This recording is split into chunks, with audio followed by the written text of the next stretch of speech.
Hi guys, welcome back to the channel. So the players of the WNBA pulled a stunt over the weekend where they wore t-shirts saying, "Pay us what you owe us," at the recent All Stars game. Now, some are pointing out that that's probably a poor choice of words, since the WNBA hasn't made a profit since its debut in the 90s. It is subsidized by the NBA, by the men's division. So many people are saying you don't want to pull on that thread when it comes to saying pay us what you owe us. Over the All-Star weekend, 40 WNBA players came together for negotiations of a new deal moving forward.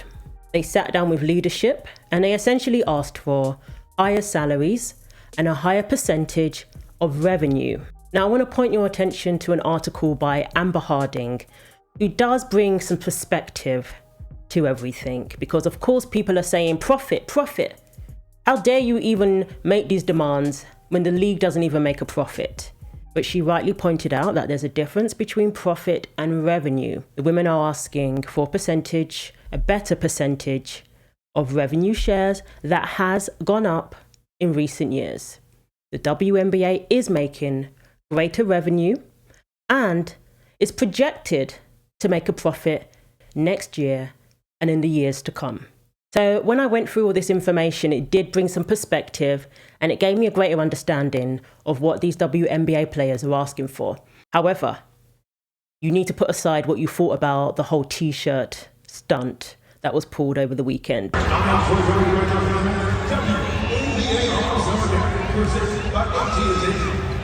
welcome the night official.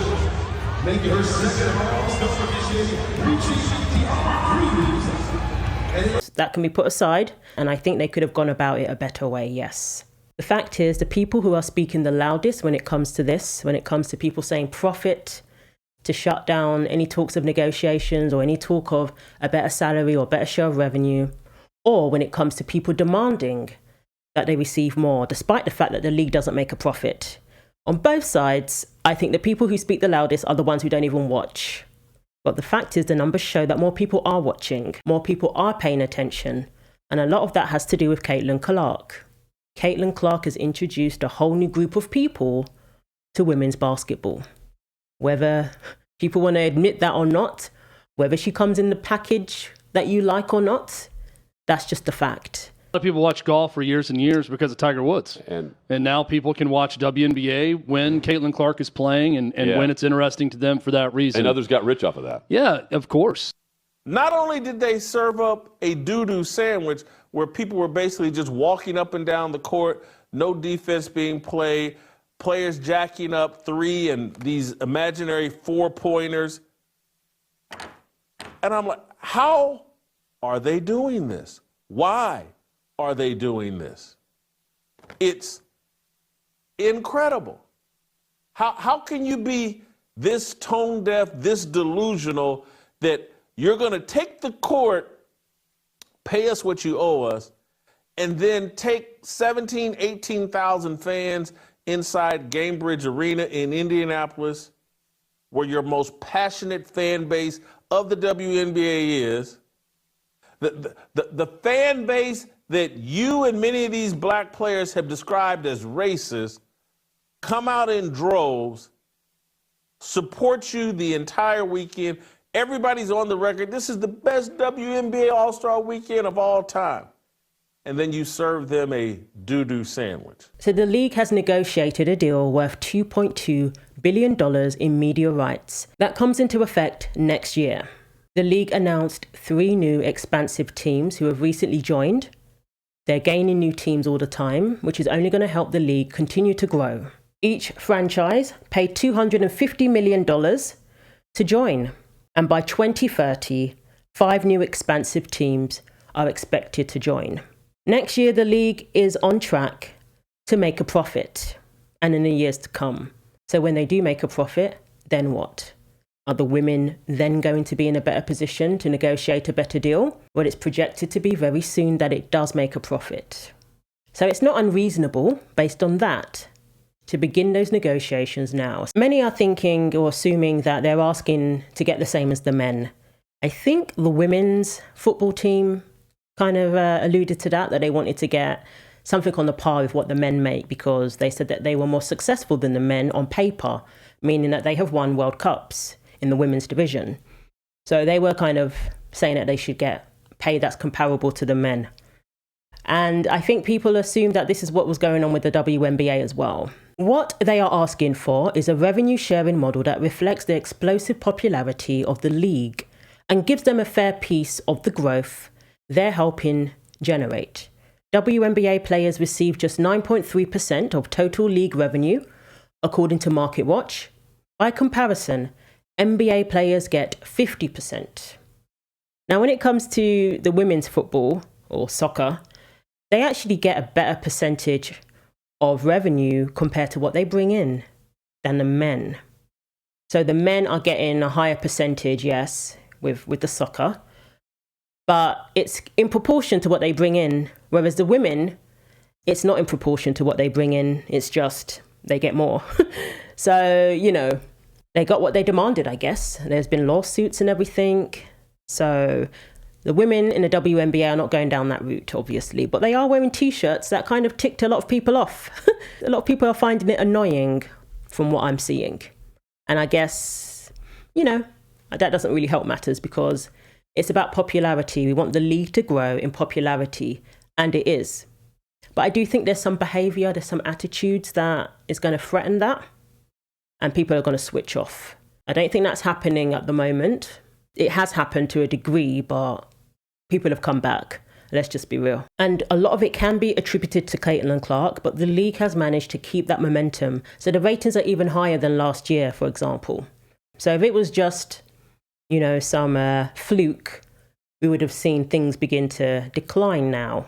But that's not happening. So as far as salaries go, the average in 2024 was just $147,745. Per the current operating collective bargaining agreement, the league's super maximum is $249,244, and the minimum contract for players with 2 or fewer years of service is $66,079. Clark is scheduled to earn $78,066 in 2025. And 3-time league MVP Aya Wilson will bank $200,000. So of course, there's no comparison to the men's. But again, considering that this league hasn't made a profit, many will say that, in the grand scheme of things, they're lucky to have a league in the first place, and they're lucky to get salaries that are comparable to well-paying jobs in the US for playing basketball. And of course, these women are not relying on their salaries per se. They're heavily reliant on sponsorship deals. Angel Reese has deals with McDonald's, for example. Caitlin Clark, we know she has many different deals, including one with Nike. So, that's where their main money comes from. And with the popularity growing, many of them are going to receive more opportunities to get these brand deals. And in the grand scheme of things, they're going to be okay. Unfortunately, there's some sports where the women have to do other endeavors, like women's boxing. I don't think they get paid that much. And I know a lot of them actually do OF. I've noticed that, there's different things that these athletes do to supplement their income. And these WNBA players, I think they're doing just fine. But I think they're aware that they're not going to be earning $10 million a year, for example, although they would love to. But the issue is the revenue share. They want their share to reflect that of the growing popularity. And I don't think that's unreasonable. Maybe it's premature to be demanding that, perhaps, and you should wait until the growth has been sustained over the next couple of years, perhaps. But clearly they want to see it now. And, that's understandable. So WNBPA President Nneka Onwumike, she explained the league's proposal includes a fixed revenue share, while the players are asking for a percentage that grows as the league grows. We want to be able to have that fair share moving forward, especially as we see all of the investment going in. And we want to be able to have our salaries reflected in a structure that makes sense for us. And WNBA Commissioner Kathy Engelbert described the league's meeting with the players as constructive and said she remains really optimistic that we'll get something done that will be transformational. I want a lot of the same things the players want. That has not changed. But we also have to have a process where we go back and forth. And that's where we are. And again, I think that's perfectly fine. And, you know, if you don't ask, you don't get. So you do need to get in there when it comes to the negotiations and speak up. And clearly that's what these players are doing. But I do believe it should be done privately. I don't think pulling those stunts, like with the t-shirts, is helping with the popularity. But they have more negotiating power than they've ever had. So now's the time to do it. And a lot of people are basing these negotiations on the past 28 years rather than what is projected over the next 7 years. They're saying that we deserve more based on the future, which is projected to be very bright for the WNBA. The ratings are higher than last year, up 23% across the board. Attendance is up by 26%, and the sales of the merch is up by 40%. The All Star voting received 19.2 million votes, 10 times higher than 2 years ago. So that is huge. Caitlin Clark was absent from the All Star Game, but fans lined up the street just to see her walk into the building. They had 16,988 fans in attendance. That wasn't a sellout, but they were only 286 tickets short of a sellout. Many are saying that the absence of Caitlin Clark in the game itself is the reason for that, is the reason why it wasn't a sellout. And yeah, I'll have to agree. My guess is this is the year where they're not going to be losing money because they have a TV contract now. They have Caitlin Clark as a part of the league. And I believe they have until October 31st, their deadline, to come to an agreement on a new collective bargaining agreement, which is now being discussed. And, of course, the players want to be paid what they're owed. On just surface level, I agree with what they're saying. Also, surface level, I disagree with how they're going about doing it because it comes across as, well, just desperate, but also just not with the times, not reading the tea leaves and reacting to how they've already been portrayed, or perception being reality. Perception is they're not in with the real times. You know, they've been shunning Caitlin Clark and her fans, that they're jealous of Caitlin and they want theirs. It still comes across that way to me. But on the flip side of things, yeah, they are going to be paid more. But it's not just Caitlin Clark that is putting butts in seats. The new teams that are joining the league are also experiencing very high ticket sales. So we have Golden State Valkyries. They're a new expansion team. They've been around for less than a year, and every home game is a sellout. People are watching. The numbers speak for themselves. However, of course, we have the other side of the argument when it comes to the argument that no profit, you can't make demands. They are right, it is time. League lost $25 million last year. So you gals actually owe $160,256.14 each. Wow, pretty admirable and selfless that they're volunteering to work for free. Good for them. WNBA is making money hand over fist with these new young all-stars, and they deserve to make more money. The WNBA has not made a profit as a league since 1997.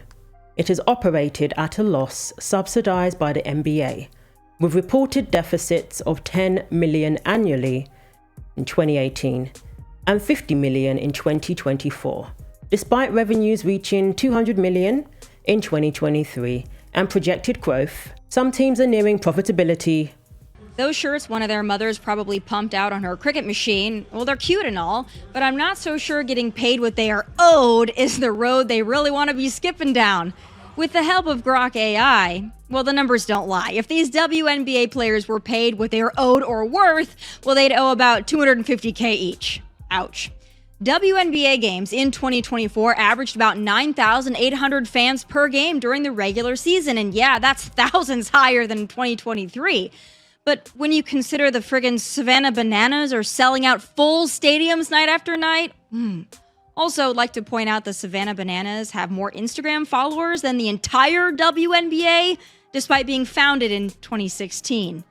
And look, honestly, good for the WNBA that it's getting more attention in the last 2 years due to two groups of people, Caitlin Clark fans and fans of watching Caitlin Clark get beat up. But you know what? I actually watched a WNBA game the other day, not by choice, but because it was playing on the ABC station at my nail salon. And oof, if I didn't see the WNBA logo, I would have thought it was maybe high school JV. It was really that bad.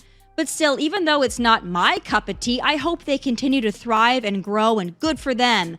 But wearing these corny shirts and making these demands, plus the bitching and ungrateful behavior surrounding their less than desirable expansion cities, I think these gals are getting a little or a lot too big for their britches. And as a woman, I honestly find it annoying because they're playing right into the worst stereotypes of women and female athletes, that our gender is entitled and whiny and emotional and catty and demanding and needy. So thanks a lot, WNBA. I do agree that perhaps the way they're going about it is not the best with these shirts. It just does come across as whiny. I hate to say it, but it does. So I stand by what I say. I think this should all be done privately. Come out and play the best game you can play. But all the other stuff, I think, should really be put aside. I don't think that's the best approach at all. And then people are saying that, you know, these players are not the most well-known people. Hey, boss man. Y'all got a section? Yo. It's down here, that is. No, but we with Angel though. With the sections, they gotta go, everybody gotta go there, they gotta verify who y'all are. So what the section's at? And I get the guys who's supposed to bring y'all in. Well, we in the W and shit, so we just got done at the All Star Game, so like, I'm sorry, we don't need, I ain't even trying to be funny, but we should not be waiting in no line. Oh, God. Yeah, come on, you better hurry up while we get in. They going in. Come on. We getting in right now, come on. Yeah, she with me. What you doing? I know. I need to count. Tati, go. Tati, go. I'm good. Tati, go. Y'all with me. Go, mom. These all my people. Man, y'all, why we finna go, bro? Cause they doing too much. Come on. We can go somewhere else. Come on. I'm sorry. Come on, bro. Go. We going. They just talking about, oh, we can only have 7, huh? What are you talking about, man? That's crazy to me. Where you going? We all get it Sports Illustrated. We too deep. Sports Illustrated. We don't got to deal with this shit. This ghetto ass shit. Come on. The ghetto. So apparently they went to a Sports Illustrated party, and Williams, the player you saw there, she wasn't happy about Diplo, the DJ, playing country music, and she demanded that he play some hip hop. Freaking! Alright, man. Oh, goddamn it. I need to change the music.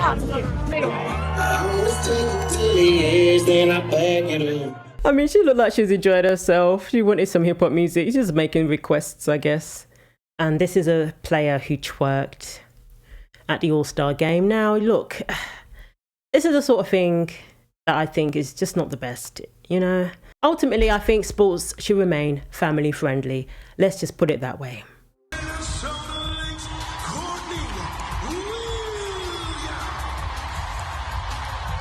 Now, I think they're being very generous in saying that she was twerking. I don't know what that was, but okay.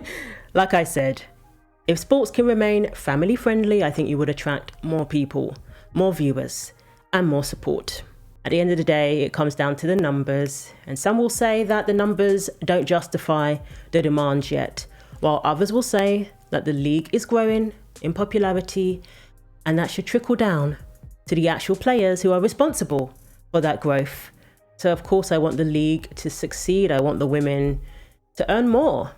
I think it's great that they can earn more as the league grows, but they have to get the timing right, and they have to go about it in a way that doesn't turn people off. And also I agree that sometimes, you know, we shouldn't live up to certain stereotypes, because that doesn't help us. That doesn't help women's sports. But the good news is the league is growing and projected to make a profit. So let me know what you think. Thanks for watching. Like, comment, and subscribe. Take care of yourselves, and God willing, I will see you in the next video.